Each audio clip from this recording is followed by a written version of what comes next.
வணக்கம் மக்களே. நம்ம எல்லாருக்குமே லைஃப்பில் சில நாட்கள் வரும். அன்றைக்கி உடம்பு செம்ம டயர்டாக இருக்கும்.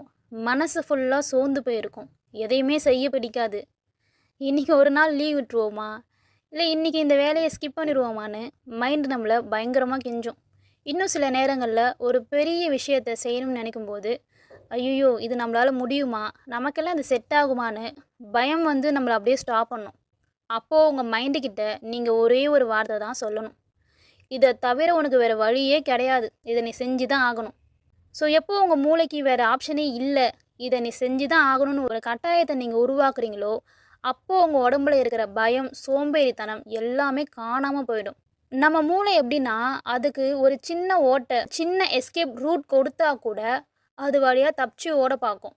நாளைக்கு பார்த்துக்கலாம், அப்புறம் செஞ்சுக்கலாம்னு நம்மளை ஏமாற்றும்.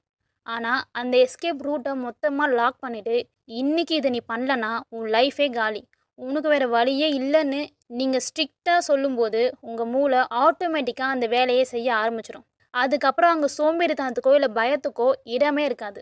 வரலாற்றில் ஒரு பெரிய போர் வீரன் இருந்தான். அவன் தன் படைகளோட எதிரி நாட்டுக்கு கப்பலில் போய் இறங்கினான். இறங்கின உடனே அவன் ஃபஸ்ட்டு என்ன செஞ்சான் தெரியுமா? அவங்க வந்த கப்பல்கள் எல்லாத்தையும் கொளுத்த சொன்னான். அப்போது அவர் அங்கே என்ன யோசிச்சிருக்கா தெரியுமா? இப்போது நமக்கு முன்னாடி ரெண்டே வழி தான். நம்ம வந்த கப்பலை எரிச்சாச்சு. ஒன்று, இந்த போரில் ஜெயிச்சு அவங்க கப்பலில், அதாவது அந்த எதிரிகள் கப்பலில் வீட்டுக்கு திரும்பணும். இல்லைன்னா இங்கேயே சாகணும். ஏன்னா நாம் வந்த கப்பல் இப்போ இல்லை. இது ரொம்ப நல்லா இருக்குது பார்த்தீங்களா? அவங்க வந்த கப்பலை அவங்க எரிச்சிட்டு வேறு வழியே கிடையாது, இப்போ நம்ம போரிட்டு அவனுங்களை ஜெயிச்சு அவனுங்க கப்பல்லே நம்ம ஊருக்கு திரும்பணும், இல்லை இங்கேயே சாகணும். ஸோ இப்படி ஒரு உந்துதல் அவன் மூளைக்கு கொடுக்கும் பொழுது கண்டிப்பாக அவங்க ஜெயிச்சு தான் ஆகணும்.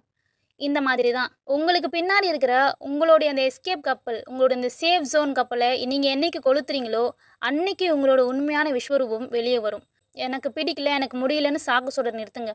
உங்கள் நிஜமான சூழ்நிலையை திரும்பி பாருங்கள். உங்கள் குடும்பம் உங்களை நம்பி தான் இருக்குது. உங்கள் மேலே இருக்க கடன், உங்களுடைய பொறுப்பு, உங்களை ஏளனமாக பார்த்த கூட்டத்தோட முகம், இதெல்லாம் நிற்கும்போது உங்களுக்கு வேறு வழி இருக்கா?